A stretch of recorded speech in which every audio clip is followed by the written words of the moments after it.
وہاں پہ سیکیورٹی کس کی ذمہ داری ہے؟ اور اگر باڑھ ہے جس پہ ہم نے اربوں روپے لگائے ہیں تو یہ سرگرمیاں کہاں سے ہو رہی ہے؟ اور کیا جولائی میں آپ کے امپورٹڈ حکومت کا اور کسی اور کا کوئی وزٹ ہوا ہے افغانستان میں؟ اگر ہوا ہے تو کیا کمٹمنٹس ہوئے ہیں؟ معصومانہ 5-6 سوالات پوچھے، ان سوالات کا جواب دینے کی بجائے میرے اوپر FIRs بھی ہوئے، غداری کے فتوی بھی لگے۔ سوال ایک سے پوچھتا ہوں، دوسرے کے حلیے میں بندے بھی سامنے آ گئے، دوسرے سے سوال پوچھنے لگا تو یہ سامنے آ گئے، یہاں تک کہا گیا کہ جھوٹ بول رہے ہیں۔ انٹیریئر منسٹر نے ٹی وی پہ آ کے، اور میں کیوں جھوٹ سے شروع کیا تھا، ان کے جھوٹ سے، اور ان کے جھوٹ پہ اب میں ختم کرنے جا رہا ہوں کہ یہ جنگ جب جھوٹ پہ ہو، جب آپ کی تمام معاملات جھوٹ پہ ہو، جب غلامی پہ ہو، جب آپ کسی اور کے اداکار بنتے ہو، جب ڈالروں کے لیے آپ کام کرتے ہو، تو پھر آپ اس کو شکست نہیں دے سکتے۔ اس کا ایک ہی طریقہ ہے، اور میں سولوشن بھی آپ کو دیتا ہوں۔ ہوا کیا؟ پھر میں نے 2 سوال اور پوچھے کہ کیا آپ نے امریکہ ریجیم کے آپریشن میں کوئی یہ وعدہ بھی ہوا ہے کہ آپ کا ایئر سپیس ایک دفعہ پھر استعمال ہوگا؟ کیونکہ عمران خان نے تو ایبسولوٹلی ناٹ کہا تھا، 400 ڈرون حملے آپ کے ٹائم پہ ہوئی تھی، عمران خان نے تو اجازت نہیں دی تھی، لہٰذا ایئر سپیس استعمال کرنے کی کوئی کمٹمنٹ ہوئی ہے یا استعمال ہو چکا؟ دوسرا کہ کیا امریکہ کو اڈے دینے کے آپ کا کوئی معاہدہ ہوا ہے یا ہونے جا رہا ہے؟ وجہ کہ امریکہ کبھی بھی یہاں سے نکلتا نہیں۔ یہاں پہ گلگت بلتستان، میں نے اس وقت کہا تھا کہ سی پیک کا دروازہ ہے، چائنا کو روکنا ہے، پھر اس کے ساتھ ساتھ آپ کا رشیا، پھر آپ کی طاقت ہے، پھر یہاں پہ اپنا اثر رسوخ قائم رکھنا، تو یہ تمام چیزیں شروع ہو گئی۔ اس کا جواب نہیں دیا گیا، بلکہ انٹیریئر منسٹر ٹی وی پہ آتا ہے اور ISPR کی طرف سے ایک پریس ریلیز جاری ہوتا ہے۔ ISPR پریس ریلیز میں کہتا ہے کہ یہ پروپیگنڈا ہے اور حالات بالکل ٹھیک ہے۔ انٹیریئر منسٹر کراچی میں کھڑے ہو کے کہتا ہے کہ جھوٹ ہے، پروپیگنڈا ہے، امن و امان کے حالات ٹھیک ہے۔ لیکن جب ہم نے سرگرمیاں دیکھی تو میں واضح طور پہ اس وقت بھی پیغام دے چکا تھا اور آج بھی دے رہا ہوں، نہ ہم نے ان کی ٹریپ میں آنا ہے نہ ان کی ٹریپ میں آنا ہے، نہ ہم نے ان کے لیے استعمال ہونا ہے نہ ان کے لیے استعمال ہونا ہے۔ لیکن جو سوات ملاکنڈ ڈویژن خیبر پختونخوا ہم نے اپنے ہاتھوں سے بنایا تھا، جو ہم نے امن حاصل کیا ہے، ہم اپنی نظروں کے سامنے کس طرح اس کو تباہ ہوتا دیکھ سکتے ہیں، تو ہم تو آواز اٹھائیں گے۔ حکومت نے ساتھ نہیں دیا، foreign minister, defence minister, interior minister, ISPR سب نے کہا کہ پروپیگنڈا ہے، کسی نے ساتھ نہیں دیا۔ ہم نے کیا کیا؟ ہم نے ملاکنڈ ڈویژن کے لوگوں کے پاس گئے، لاکھوں کی تعداد میں لوگ آئے، لوگوں نے ایک پیغام دیا کہ ہم کسی کی جنگ میں حصہ نہیں بنیں گے، ہم کسی کے لیے ایندھن کے طور پہ استعمال نہیں ہوں گے، آپ امریکہ کے غلام ہوں گے، ڈالر کے غلام ہوئیں گے، ہم نہیں ہوں گے۔ اور پھر کیا ہوتا ہے میرے پاکستانیوں؟ پھر اس کے بعد رابطہ ہوتا ہے، 12 اگست کو کہا جاتا ہے کہ 48 گھنٹے میں یہ واپس چلے جائیں گے، چلے جاتے ہیں، لیکن سپتمبر کے پہلے ہفتے میں پھر آ جاتے ہیں۔ تو کیا میں سوال نہیں پوچھوں گا کہ گئے کیسے، آئے کیسے؟ اور پھر میڈیا سے بھی سوال کرتا ہوں، میں میڈیا سے بھی سوال کرتا ہوں۔ اس وقت کیا ہے کہ جب میں یہ بات کر رہا تھا تو میں نے میڈیا کو 10 دفعہ مخاطب کر کے کہا تھا کہ یاد رکھیے گا، جب ہم مجرموں کی فہرست تیار کریں گے تو اس میں صرف یہ حکمران نہیں ہوں گے جو ڈالروں کی پوجا پہ ہمارا سودا کرتے ہیں، اس مجرموں کی فہرست میں پاکستان کا میڈیا بھی میرا مجرم ہوگا۔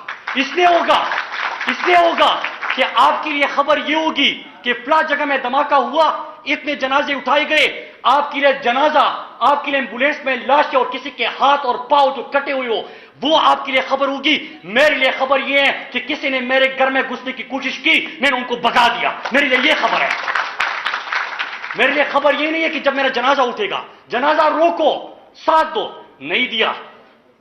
لیکن پھر کیا ہوتا ہے؟ مجھے پتا تھا، میں نے یہ بھی کہا تھا کہ آپ اس کا تحریک انصاف کو، تو جب آپ کی سوچ یہ ہو ملک کی کہ ہم نے ساؤتھ پنجاب میں الیکٹیبلز کو اکٹھا کرنا ہے، ہم نے بلوچستان میں وہ جو لوگ ہیں ان کو ساتھ ملانا ہے، اور خیبر پختونخوا میں کچھ بھی کرے عمران خان کا مقابلہ نہیں ہے، لہٰذا ان کو اور ان کو لڑاؤ، بیچ میں کسی اور کو جگاؤ اور بات کرو، یار شرم کرو یار۔ جب اس کے اوپر پالیسیز ہو تو آپ کر سکتے ہیں، اور پھر بلیم کس کے اوپر ڈالے؟ 10 سال سے تحریک انصاف کی خیبر پختونخوا میں حکومت ہے، حکومت خیبر پختونخوا کیا کر رہی تھی؟ تو بارڈر مجھے دو تو میں بتا دوں گا کہ میں کیا کر رہا تھا۔ خیبر پختونخوا حکومت آپ کو امن دیا تھا، خوشحالی دی تھی، ٹریڈ دیا تھا، روزگار دیا تھا، صحت کارڈ دیا تھا، ٹورزم کا فروغ دیا تھا، دیا ہے، دیتے رہیں گے، لیکن بیچ میں یہ جو ڈرٹی گیمز ہوتے ہیں، کسی کے لیے امریکہ کے لیے پاکستان کو استعمال کیا جاتا ہے، یہ ہمارے لیے مسئلہ ہے۔ پھر ملاکنڈ ڈویژن میں ستمبر میں پھر آ جاتے ہیں، پھر لاکھوں لوگ نکلتے ہیں، پھر ہمارے حالات ٹھیک ہو جاتے ہیں۔ جب حالات ٹھیک ہوتے ہیں تو میں اور غم میں اضافہ ہوا۔ غم میں اضافہ کیسے ہوا؟ میڈیا تو خاموش ہے، کیونکہ ان کو تو جب تک جنازہ نہیں نکلے گا، ان کو تو دکھ یہ ہے کہ انہوں نے جنازے کیوں بچائے۔ اور جو دانشور بیٹھتے ہیں، جب کوئی دھماکہ ہو جائے تو ٹی والے اس کو لے رہتے ہیں، جس کا ہمارے ساتھ کوئی لینا دینا نہیں ہوتا، آپ ان کو دانشور کہہ کے بٹھا رہتے ہیں۔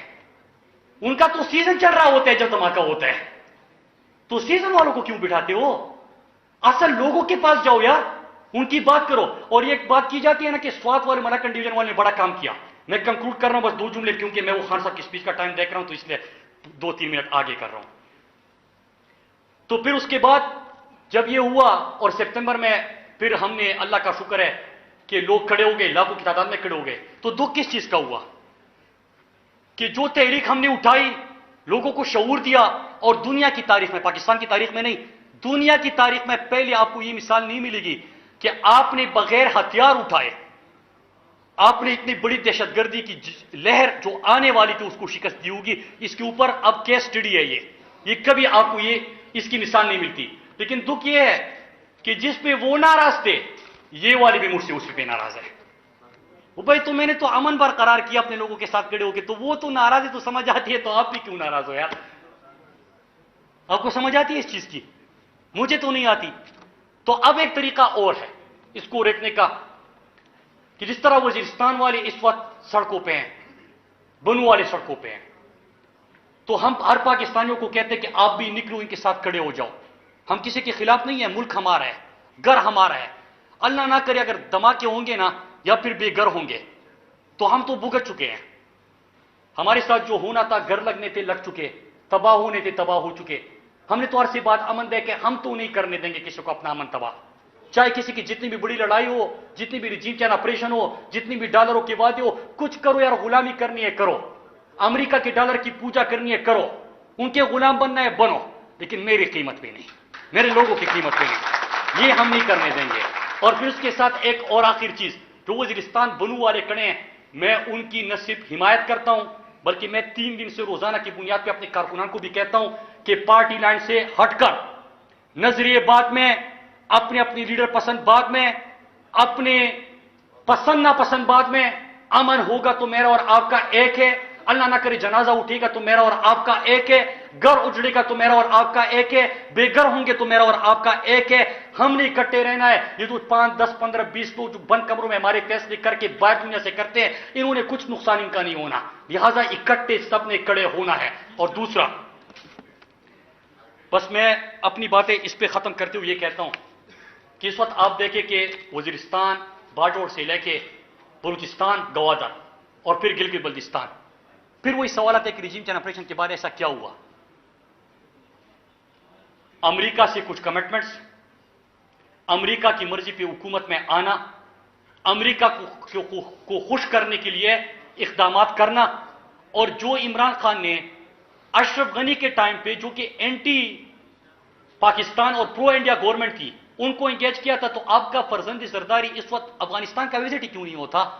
کیا وجہ ہے؟ پوری دنیا میں مارکو پولو بنا ہوا ہے، افغانستان آپ کیوں انگیج نہیں کرتے؟ بات کیوں نہیں کرتے؟ آپ کیوں نہیں ملتے؟ جب آپ کی امن اور ترقی کی مثال دی جاتی تو، اور Swat Malakand division, C M صاحب یہاں پہ بیٹھے ہیں، جتنا انہوں نے وہاں پہ کام کیا ہے، تو مجھے یاد ہے ان کی خیبر پختونخوا میں حکومت تھی، وزیر اعلیٰ تو یہ ابھی بھی ہے، لیکن جب ہماری وفاق میں حکومت تھی تو یہ ادارے بھی بلا کے مجھے کہتے تھے کہ جو سوات سکسیس سٹوری ہے اس کے اوپر آپ ہمیں بریف کریں اور بتائیں کہ کس طرح ہم یہ ماڈل ریفلیکٹ کر سکے بلوچستان میں، اور بلوچستان میں بھی وہ سلسلہ ہم نے شروع کیا۔ کیا وجہ ہے کہ آج بلوچستان میں دو جو مختلف ہیں، ایک بلوچ والے ہیں اور دوسرے جو اس سائڈ والے ہیں، وہ دونوں بھی آپ کے خلاف اکٹھے ہو کے آپریشن کیوں کر رہے ہیں؟ آج پاکستان کی حمایت کرنے والی افغانستان کی حکومت کے خلاف آپ کی طرف سے بیانات کیوں آتے ہیں؟ انگیجمنٹ کیوں نہیں ہے؟ آج اپنے لوگ جو آپ سے سوال کرتے آواز اٹھاتے ہیں ان کو آپ انگیج کیوں نہیں کرتے، آواز کیوں نہیں اٹھاتے؟ جب آپ کو نشاندہی کی جاتی ہے تو آپ ٹی وی پہ آ کے یہ کیوں کہتے کہ پروپیگنڈا ہے، جھوٹ ہے؟ جو بندہ مطلب سمپل ہے نا، جنگ روکنا، امن برقرار رکھنا ضروری ہے، کہ جب ایک دفعہ خراب ہو جائے اور مارنا ضروری ہے۔ تو نقصان کیوں کرتے ہو؟ تو پھر ساتھ میں یہ چیز ہے. تو ہماری یہ سوال ہے، یہ ہمارا موقف ہے، اور ہم کیا کریں گے اس کے ساتھ. ایک تو خیبر پختونخوا حکومت جس طرح ڈیل کر رہے ہیں، اب ٹی وی پہ تبصرے بھی شروع ہو گئے کی طرح خیبر پختونخوا وہ ہیں، یہ ایسی چسکے لے رہے ہیں، مطلب جنہوں نے جو کرنا ہے نا، انہوں نے جو کمٹمنٹس دی ہے اسی کے اوپر جا رہے ہیں.